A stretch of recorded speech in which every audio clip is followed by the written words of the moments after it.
Am I the asshole for rehoming my beloved cat, Luna, after only a month because she just wasn't fitting in? So I, 22F, and here's what happened.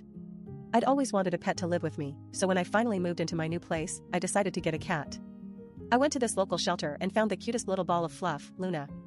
She was super affordable, only $50 adoption fee, which seemed like a great deal at first. Luna was adorable, but I soon realized she wasn't really suited for my lifestyle. For one, she was terrified of water, and with my job as a graphic designer that often involved getting her hands wet during the design process, it was basically impossible to keep her safe. Also, she had this weird obsession with knocking over anything that wasn't nailed down, and I have a pretty delicate setup in my living room. Despite my best efforts, Luna just wasn't working out, so after 30 days of trying to make it work, I made the decision to rehome her to Mila, who has more experience with cats and a bigger house where Luna could actually roam freely. I put up an ad on Facebook for $75, which was the same price I paid for her. People have been treating me like a monster online and in person, with comments like "you're so heartless" and "where's your compassion?" Mila has been super supportive, though she even came over to my place the other day to give Luna a tour of her new digs. Jackson, on the other hand, just sent me a passive-aggressive DM saying I was clearly not cut out for pet ownership and that I should have kept Luna myself. I get it, maybe I didn't do everything right when it came to taking care of Luna, but rehoming her wasn't an easy decision for me. She's really beautiful, but she just wasn't the right fit for my life, and now people are shaming me for doing what I thought was best for both myself and Luna. Am I the asshole?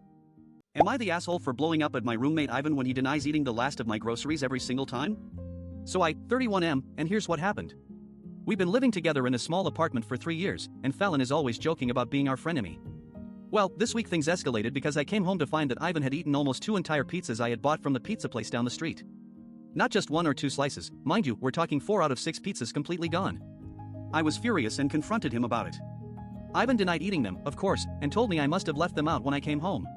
But I know my schedule, and I would have definitely put those pizzas away in the fridge before leaving for work that morning. Fallon showed up around 8 p.m. that night, and she said Ivan had eaten all of her leftovers too, which, by the way, were organic, gluten-free, vegan quinoa bowls that cost me an arm and a leg. The next day, I confronted Ivan again about it, and he still denied eating my pizzas. This time, Isla, our third roommate, chimed in on our side, saying she'd seen him shoving food into his mouth around dinner time the previous night. But when we asked him to take responsibility for his actions, he just shrugged it off and said we were being paranoid. The final straw was last night when I saw Ivan devouring a whole tub of my favorite ice cream, which I had bought specifically because Fallon and Isla were both going through their own food phases at the time. I mean, come on, dude. You're eating all our food?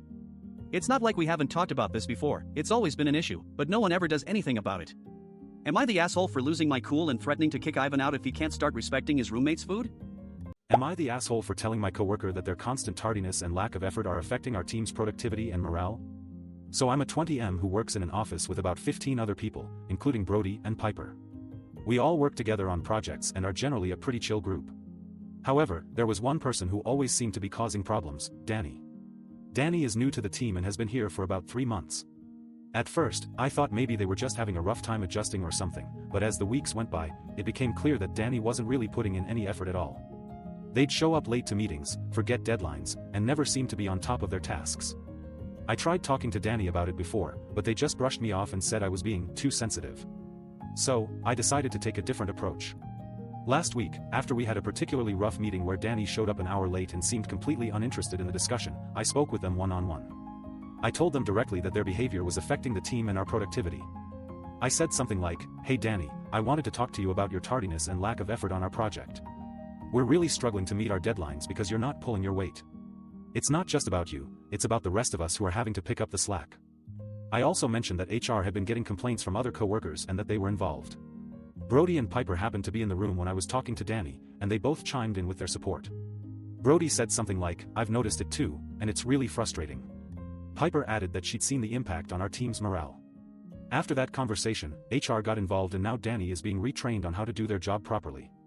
Am I the asshole for telling my coworker that their behavior was affecting the team? Am I the asshole for rehoming a pet that was causing me significant stress and financial burden despite my best efforts to care for it? So I, 32F, and here's what happened. I adopted a cat from a shelter about 2 years ago, thinking it would be a great companion. At first, everything seemed fine, but as time went on, I started noticing that the cat was having some behavioral issues, excessive shedding, constant meowing at 4 a.m., and scratching my furniture. The worst part was the vet bills. Every few months, we'd need to take it in for something like fleas or a skin infection, which would cost upwards of $200. I tried my best to address these problems, but nothing seemed to work. I changed its food, cleaned its litter box daily, and even took it to obedience classes, but the cat just wouldn't settle down. As the costs continued to add up, I started feeling like I was shouldering an unfair burden alone. I'd often go out of my way to get the cat what it wanted, whether it was expensive toys or special treats. The thing is, people around me seemed to think that I abandoned the cat and just got rid of it because I couldn't handle its quirks. They've even gone so far as to say things like, "You clearly didn't know how to take care of a real pet," and "Imani is probably just mad because you rehomed her precious cat." Dorian from work told me that she's now taking in the cat for a low cost, essentially getting it for free. I was taken aback by the statement, "Who does that?" Sawyer, my roommate, even went so far as to imply that I'm crazy and not capable of caring for animals properly. It's been really hurtful to hear people say these things, especially when I know they have no idea what it's like to deal with the stress and financial strain of taking care of a pet. Am I the asshole?